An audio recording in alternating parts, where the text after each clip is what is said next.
Hello, আসসালামু আলাইকুম। কেমন আছেন সবাই? আলহামদুলিল্লাহ আমি অনেক ভালো আছি। তো আজকে রান্না করব কুরবানির গরুর মাংস। তো যেহেতু ঈদের মধ্যে অল্প একটু রান্না করছিলাম, আর কোনো কিছুর ভিডিও দিতে পারি না, সেমাই টামাই কোনো কিছুরই না, যেহেতু আমি অসুস্থ ছিলাম। তো আজকে রান্না করতেছি কুরবানির খাসির মাংস আর একটু গরুর মাংস দিয়ে মিশিয়ে রান্না করতেছি।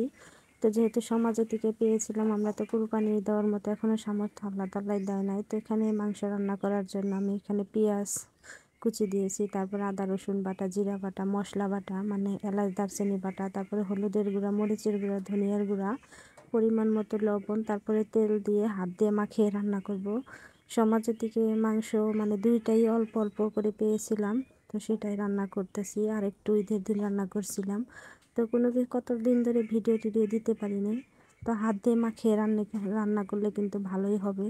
আর খাসির মাংস গরুর মাংস দুইটাই অল্প অল্প, মানে দুইটাই দুই রকমভাবে রান্না করলে মানে ভালো হবে না, এর জন্য ভাবলাম যে সাথে মিশিয়ে রান্না করি। পোলাপানে বুঝবে না, মানে খেয়ে ফেলবে। তো একদম একটু ঝাল ঝাল করে রান্না করলাম, যেহেতু আবার আলু দেবো, এর জন্য একটু মরিচ টরিচ বেশি করে দিলাম। তো এই যে হাত ধোয়া পানি দিয়ে দিলাম, এখন ঢাকনা দিয়ে ঢেকে তারপরে রান্না করব। তো এইভাবে কিন্তু গরুর মাংস বা খাসির মাংস যে কোনো মাংস কিন্তু হাত দিয়ে মাখিয়ে রান্না করলে কিন্তু বেশি ভালো লাগে। তো এই যে দেখেন কত সুন্দর একটা কালার এসেছে। আর গরুর মাংস কিন্তু অল্প জালে আস্তে আস্তে জাল দিয়ে কিন্তু রান্না করলে চুলায় রেখে রেখে, তাহলে সুন্দর একদম নরম হবে, খেতেও কিন্তু বেশ ভালোই লাগবে। তো আমার কষানো কিন্তু হয়ে গেছে, তারপর এখানে দিয়ে দিব আলু আর একটু নেড়ে চেড়ে।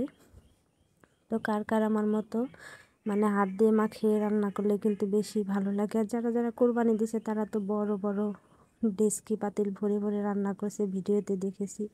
তো আল্লাহ যদি কখনো আমারও সামর্থ্য দেয় আমি ওইভাবে রান্না করব। তো যার যেরকম আছে ওই মানে ওইটুকু নিয়ে সন্তুষ্ট থাকাই ভালো, আল্লাহ পাক যারে যেভাবে রাখেছে। তো এখানে বেশ কিছু আমি আলু দিয়ে দিলাম, জানি সারাদিন চলে যায় অল্প অল্প করে খেলেও, মানে আলু দিয়ে মিশিয়ে রান্না করলেও কিন্তু ভালোই লাগে। আর আলু আমাদের সবাই পছন্দ করে খেতে। তো এখন এই যে নাড়াচাড়া করে তারপর এখানে পাইলা ভর্তি করে পানি দিয়ে দিব। তো একদম লাল লাল ঝাল ঝাল হয়েছে। আর আমার ছেলে খুবই পছন্দ করে, মানে একটু ঝাল হলে, মানে ও ছোটোবেলা থেকে খুবই ঝাল পছন্দ করে, ঝাল হলে ওর খুবই ভালো লাগে। তো এখানে যে পাতিল ভর্তি করে পানি দিয়ে দেবো, তারপরে ঢাকনা দিয়ে ঢেকে কিছুক্ষণ রান্না করে তারপরে চুলায় রেখে দেবো, আস্তে আস্তে নরম হবে। তো বন্ধুরা, আমার ভিডিও যদি ভালো লাগে অবশ্যই লাইক কমেন্ট শেয়ার ফলো করতে একদম ভুলবেন না। তো অবশ্যই বেশি বেশি করে লাইক কমেন্ট করবেন। আর যেহেতু ভিডিও ওইভাবে এত ছাড়া হয় না, শরীরটাও বেশি ভালো না, তো আস্তে আস্তে এখন আস্তে আস্তে ছাড়বো ভিডিও। তো আমার ফাইনালি কিন্তু তরকারিটা হয়ে গেছে, দেখেন একদম গরুর মাংসের পাতলা ঝোল।